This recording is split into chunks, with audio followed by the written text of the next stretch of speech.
Les aires protégées sont directement impactées par le changement climatique. Remontée du niveau de la mer, migration des espèces, dépérissement d'arbres, altération des milieux, sont autant d'exemples de bouleversements qui sont aujourd'hui observés dans les aires protégées. Que l'on parle de réserves naturelles, de parcs, de sites Natura 2000 ou encore d'espaces naturels sensibles. C'est pourquoi elles sont aujourd'hui engagées dans des démarches d'adaptation au changement climatique, développant une expertise nouvelle, potentiellement mobilisable pour le reste du territoire avec lequel elles interagissent. Tout d'abord, les aires protégées sont des refuges de biodiversité face au changement climatique. Ce sont des espaces de nature en bon état qui facilitent l'adaptation au changement climatique des espèces et des écosystèmes au sein de leur périmètre. Mais ce sont aussi des réservoirs de biodiversité qui peuvent essaimer vers l'extérieur et inversement, des lieux d'accueil, des refuges pour des espèces qui migrent vers le nord ou en altitude pour suivre leur enveloppe climatique. C'est le cas par exemple ici dans les Hauts-de-Vosges où les gestionnaires ont déjà observé ce phénomène. On a vu à travers le diagnostic de vulnérabilité qu'il y avait des espèces qui allaient disparaître parce que leurs conditions de vie ne seraient plus adéquates. Ça, c'était un peu dur pour nous à vivre en tant que professionnels, mais ce qu'on a constaté aussi, c'est que plus bas, il se passe la même chose, plus bas dans les couches du gâteau. Donc, il y a des espèces qui vont en fait migrer pour des raisons climatiques, qui vont se déplacer en altitude. Et donc, ces espaces naturels, ils vont aussi être zones de refuge et d'accueil pour ce qu'on appelle les nouveaux arrivants.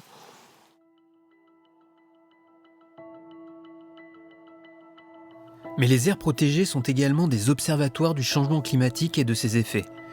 Les gestionnaires sont des hommes et des femmes sur le terrain qui font des suivis scientifiques et observent les changements. Ce sont des sentinelles, de véritables laboratoires à ciel ouvert qui produisent des données et des connaissances sur le changement climatique et ses effets, bien souvent utiles y compris en dehors de l'aire protégée. Donc les réserves naturelles ont effectivement une vocation à être ce qu'on appelle des laboratoires à ciel ouvert. Donc vraiment des lieux où on va mettre des moyens humains, des moyens financiers, des moyens technologiques, de suivre précisément certaines choses. Nous, on va suivre historiquement bien sûr des espèces, des plantes, des animaux. Et là, dans cet aspect climat, on va s'intéresser à la température de l'air, à la température de l'eau, à la pluie, à la neige. Donc on a beaucoup de zones humides et de petites mares, de plans d'eau sur les Hauts-de-Vosges qui abritent des libellules. Et là, ce qu'on observe depuis 2 ans, c'est que la température de ces mares a tendance à se réchauffer, notamment en surface, ce qui va inciter les larves, donc les petites libellules, à plutôt vivre en profondeur. Pour le moment, en profondeur, on a des températures dans lesquelles elles sont toujours confortables pour vivre, mais se pose la question dans le futur de savoir si cette zone confortable va rester ou pas.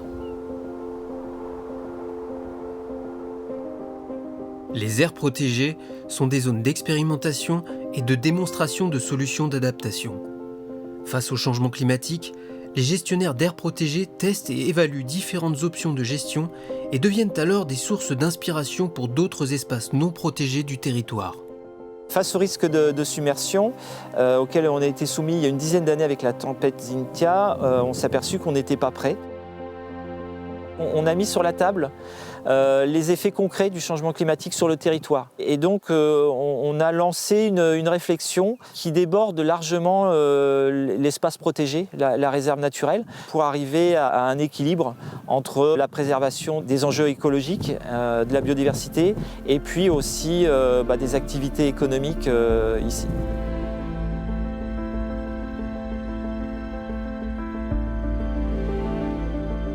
Les aires protégées sont ancrées dans leur territoire environnant et sont interdépendants.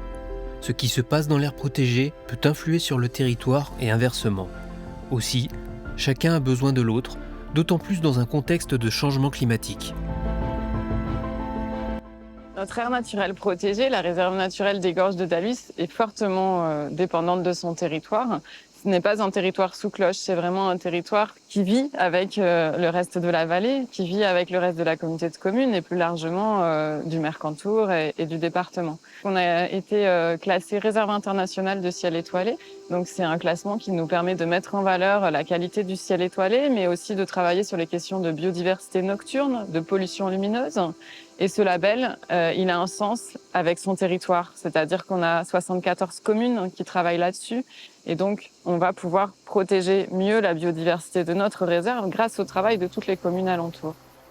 Les aires protégées contribuent à la résilience des territoires et ont pour but de préserver la nature. Or, une nature en bonne santé et fonctionnelle est en capacité de fournir de façon pérenne des services écosystémiques indispensables dont les territoires ont besoin et participent ainsi à leur résilience face au changement climatique.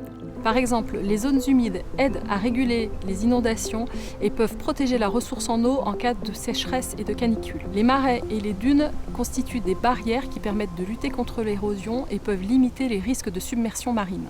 Les forêts de montagne luttent contre l'érosion des sols liée à une trop forte pente et contre le risque d'avalanche. Autre exemple, en ville, où la recréation de nature dans les espaces verts, par exemple, permet de rafraîchir l'air et ainsi de lutter contre les effets d'îlots de chaleur urbains. Comme on le voit, la nature joue un rôle fondamental dans la régulation du climat et pour l'adaptation au changement climatique. Si les aires protégées participent à la résilience des territoires face au changement climatique, elles contribuent aussi à l'atténuation de ce phénomène. Les écosystèmes tels que les forêts, les océans, les prairies ou encore les sols jouent donc un rôle prépondérant dans le stockage du carbone. S'ils sont en bon état de fonctionnement, ils peuvent ainsi contribuer à l'atténuation du changement climatique. En effet, les végétaux présents dans ces écosystèmes, comme tous les végétaux, pratiquent la photosynthèse, un processus à travers lequel ils absorbent le CO2 atmosphérique pour synthétiser de la matière. La végétation et le phytoplancton des océans peuvent donc être considérés comme des puits de carbone, puisqu'ils absorbent le CO2 atmosphérique et le transforment et le stockent sous forme de matière organique. Les tourbières sont également d'importants stocks de carbone, comme va nous l'expliquer Christine Daudelin, conservatrice de la réserve naturelle régionale des Tourbières du Morvan. Donc, tant que la tourbière fonctionne bien avec suffisamment d'eau, elle constitue un stock. C'est de la matière organique en fait qui est piégée, qui n'est pas décomposée, qui est issue de la croissance des végétaux et qui donc stocke beaucoup de carbone. À partir du moment où on a une baisse de l'alimentation en eau de la tourbière et qu'elle commence à s'assécher, la matière organique se décompose et donc en se décomposant, elle libère beaucoup de gaz à effet de serre dans l'atmosphère, du CO2, du méthane. Et donc elles peuvent passer de stock de carbone à émettrices de carbone. Les aires protégées sont donc des solutions d'adaptation pour les territoires. Elles constituent en elles-mêmes ce qu'on appelle des solutions d'adaptation fondées sur la nature, qui permettent à la fois de s'adapter au changement climatique et de préserver la biodiversité. On a besoin de milieux très diversifiés, de milieux ombragés notamment, parce qu'en fait on a beaucoup de mortalité d'invertébrés liés aux canicules, aux excès de température. Et en fait, c'est important d'avoir des haies, d'avoir des boisements, d'avoir des buissons qui sont indispensables à la faune parce qu'elle y trouve refuge. Les aires protégées sont aussi des lieux de sensibilisation et de mobilisation citoyenne autour de la nature et du climat. Ce sont des lieux privilégiés pour sensibiliser tous les publics au changement climatique et à ses impacts sur la nature. Les gestionnaires sont qualifiés et disposent d'outils adaptés pour ces missions, de l'émerveillement à la gouvernance participative en passant par l'éducation à l'environnement. C'est des sujets qui sont abordés globalement dans les patrouilles de surveillance, mais aussi dans les différents programmes d'éducation à l'environnement qu'on peut avoir sur le site. En tant que gestionnaire, on a la connaissance spécifique sur le sujet. On a des relations privilégiées avec les chercheurs et on va remobiliser cette connaissance auprès du grand public ou durant les patrouilles sur la réserve pour essayer de sensibiliser les gens à diverses thématiques. Il y a 2 ans environ, on a organisé un forum jeune en partenariat avec la station de montagne de Valberg, qui est juste derrière la réserve. Ça a été l'occasion d'inviter sur le territoire des jeunes de 18 à 25 ans pour qu'ils s'approprient un peu la thématique du changement climatique. Donc ils sont venus pendant quelques jours pour visiter la station de Valberg, voir comment ça fonctionnait, et également sur la réserve pour être sensibilisés aux enjeux qu'on avait. Et ça a pu être mobilisé par la photographie ou avec une fresque du climat, en direct avec les élus pour pouvoir échanger avec eux. Les aires protégées travaillent en partenariat avec les acteurs du territoire. Les gestionnaires, en tant que professionnels de la nature, sont en lien direct avec les acteurs dans et autour de leur territoire. À travers leur propre démarche d'adaptation au changement climatique, ils développent encore davantage ce lien aux acteurs en les sensibilisant, en les consultant, en échangeant, voire en développant de nouveaux partenariats.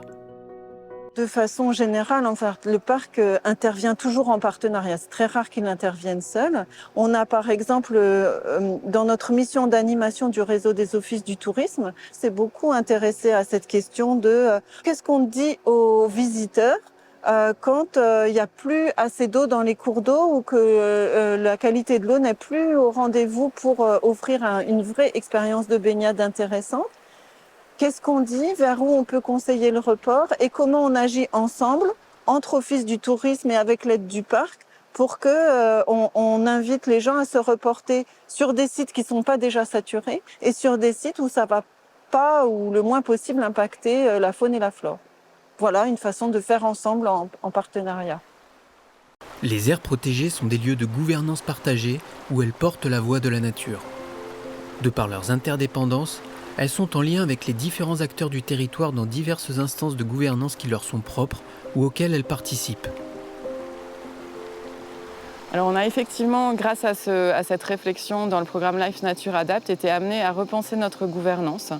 Et ce qu'on souhaiterait aujourd'hui, c'est créer un petit comité d'experts qui soit à la fois des scientifiques, mais aussi des artistes, qui nous permettent d'avoir une vision transversale et globale de notre stratégie, mais aussi d'aller travailler sur le sensible, d'aller mieux expliquer aux gens le travail qu'on fait avec cette vision fonctionnelle et transversale du vivant.